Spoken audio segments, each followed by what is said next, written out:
Hello everybody, today we're going to be talking about the order of operations and how we use them and why we use them. Well, firstly, let's talk about why we use order of operations in math. Well, in math, strictly because if you have something complex like a long string of numbers or letters, which are called expressions, we want to simplify them down, and we use these 1, 2, 3, 4, 5, 6 different rules, these order to kind of simplify them down. Why do we do it though? Well, think about it. You learn how to crawl before you walk, you learn how to walk before you run, and you learn how to run before you ride a bike, right? So hopefully you do it in that order, because if you don't, you're probably going to fall on your face. So that's why we use the order of operations. Now, what are they? Well, I use this little acronym, this little saying, please excuse my dear Aunt Sally, where the PEMDAS just stand for something, and it tells you the order at which you're supposed to simplify things down. Okay, so P stands for the parentheses in the potential expression, okay, which, remember, just these little symbols right there. E is exponent, so anything in the power slot. Up top is like a superscript, which is a word meaning up top, M is for the multiplication. I'm just going to say multiplication, and I use a little dot symbol for that. Now, some people use the X. I don't use the X because we use X's as letters, as variables. So I use the dot symbol. D for division, which has a couple different ways people write it. Some people do it like this. Some people do a slash. Some people do a fraction. I like a fraction a lot, like that. A is for addition. Again, we know that's a plus sign, and S is for subtraction. Now, I'm going to make sure I note something. Some of these can be kind of done interchangeably. So, for example, you always have to do parentheses and exponents like parentheses first, then exponents. But sometimes you can kind of alternate between multiplication, division, as well as an addition and subtraction. Sometimes it just kind of depends on what order you want to do them in, okay? It just kind of fluctuates. But this is the order we're generally going to follow. So, I'm going to start us off with a couple different examples so we can get used to kind of what they look like. Let's start off with the simple one, okay? Let's do 2 plus 7 times 5.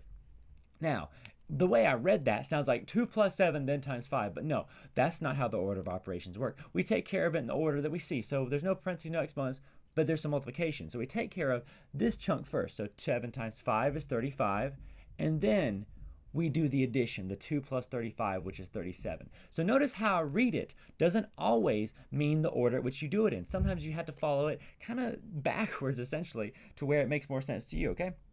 Let's do some subtraction and division now, okay? And we're going to start combining certain things together. So that way we can see how it works when we have a lot of different things in our expression, okay? Let's do a different one. Let's do big one. Let's do 40 divided by 4, take away, which subtract, 5 minus 3. Now, again, if I just read it, I would have done it in this order, like 40 divided by 4, then minus 5, then minus 3. But because of this the way this is set up, you have to think a little differently, okay? So let's think about our rules. So please excuse my dear Sarah. Parentheses come first. So I'm going to take care of this part first. 5 minus 3 is 2. So this parentheses just turns into 2. And the rest of this stuff, I'm going to kind of drop down. 40 divided by 4, and then take away 2. Now, what do? Now, again, so I took care of my parentheses first. There's no exponents, but there's division right here, 40 divided by 4. What is that? 40 divided by 4 is 10. Now, I take away the 2. So notice I always follow these rules, even though I may say it slightly differently, right? So then 10 take away 2 is just 8. So that is what this whole thing right here simplifies down to, okay? Let's do a slightly even bigger one than that. Let's do some things with some fractions too. And remember, fractions are just another way to write division, okay? So sometimes they may write this like so. So let me give you a big one that has a combination of several things, okay? Let's do, I like this one. I'm going to do 2 more, okay? I'm going to write this one actually over here next to our little people. Let's do 8 plus 5, okay, times, and some people write that, like I said, some people do the times as an X. I like to use the dot symbol. 35 divided by 5 plus 6. Big one. But again, if we use our order of operations, it gets easy. So let's do parentheses first. Let's deal with the inside bit first. 8 plus 5 is 13. Okay, that's what this turns into. Okay, I'm going to drop the rest of this down. Don't get too ahead of yourself, okay? Times 35 over 5, then plus 6. So now what do I do? Now here's where you got a bit of a choice here.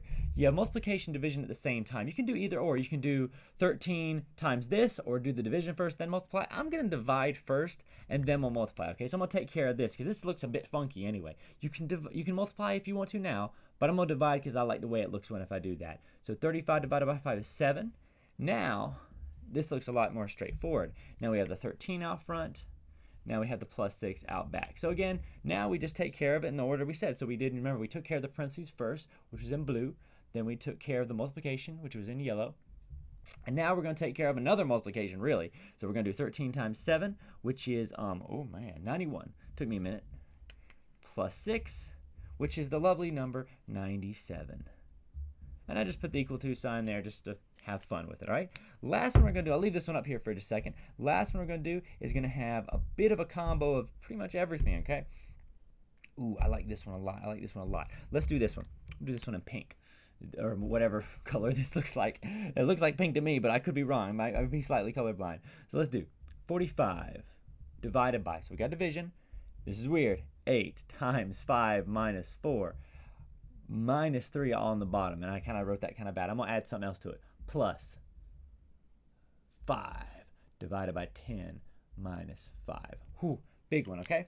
So while I'm erasing this, I'm erasing this one over here. I'm going to talk through this one. So we got two fractions, which remember, fractions are the same thing as division. So how do we deal with that? Well, I usually take care of that first. But remember, like I said, you always got to follow your rules, your order of exponents rules before you do anything else, okay? So what am I going to do first? I'm going to deal with my parentheses first. So let me highlight my parentheses. They're right here. So I take care of that first. 5 minus 4 is 1. And I'm going to leave this inside parentheses just for a second because I have multiplication here. If somebody's adding something, right, let me actually make that a little bit lower. I don't like the way that looks right there. Make that a little bit lower. Whenever you're multiplying, because whenever you have two things smushed together like this with like a number and then parentheses, it means they're being multiplied together. So that means I'm going to do 8 times whatever 5 minus 4 is, which is 1. So that's why I kind of leave this in parentheses, okay? And I know it's a lot to write down to kind of drop it down, but I like to always do it. Okay, and you can actually take care of multiple steps at once, which I'm going to start getting ready to do, okay? So 8 times 1, that's 8. Now I'm going to go ahead and skip this next step. 8 take away 3 is 5.